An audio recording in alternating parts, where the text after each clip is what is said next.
తిరుపతి జిల్లా అలిపిరిలో దారుణం చోటు చేసుకుంది. తిరుపతిలో నివాసం ఉండే 19 ఏళ్ల యువతిని కడపకు చెందిన యువకుడు అత్యాచారం చేశాడు. ఇన్స్టాగ్రామ్లో పరిచయమైన యువతికి మాయ మాటలు చెప్పిన యువకుడు రామచంద్రనగర్లోని టౌన్ హౌస్ హోటల్కు తీసుకెళ్లి అత్యాచారం చేశాడు. దీంతో యువతి తన తల్లితో కలిసి అలిపిరి పోలీసులను ఆశ్రయించింది. వెంటనే స్పందించిన పోలీసులు కేసు నమోదు చేసి దర్యాప్తు మొదలుపెట్టారు. హోటల్లో క్లూస్ టీం సేకరిస్తున్నారు.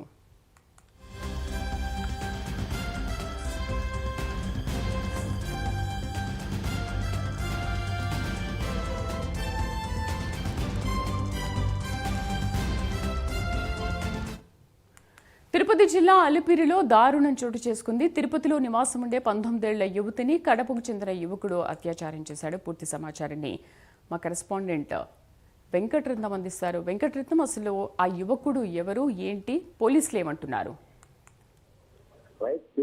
తిరుపతిలో దారుణం అయితే చోటు చేసుకుంది.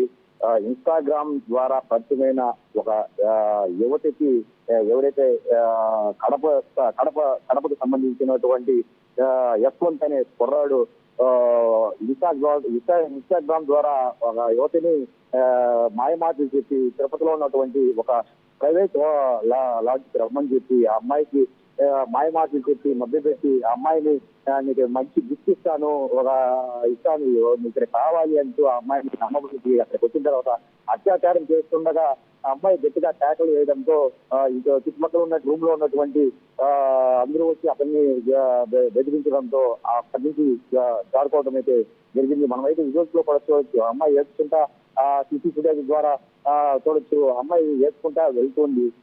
వెనకాలే అబ్బాయి మెల్లిగా వెళ్ళిపోతున్నటువంటి పరిస్థితి కూడా మనం చూడొచ్చు. అయితే ఎవరైతే ఈ యువతి చంద్రగిరి రూరల్ మండలంలో ఉన్నటువంటి యువతి వాళ్ళ అమ్మకి చెప్పడంతో వాళ్ళ అమ్మ సహాయంతో అలిపిరి పోలీస్ స్టేషన్ లో కేసు నమోదైతే ఫిర్యాదు అయితే చేయడం జరిగింది.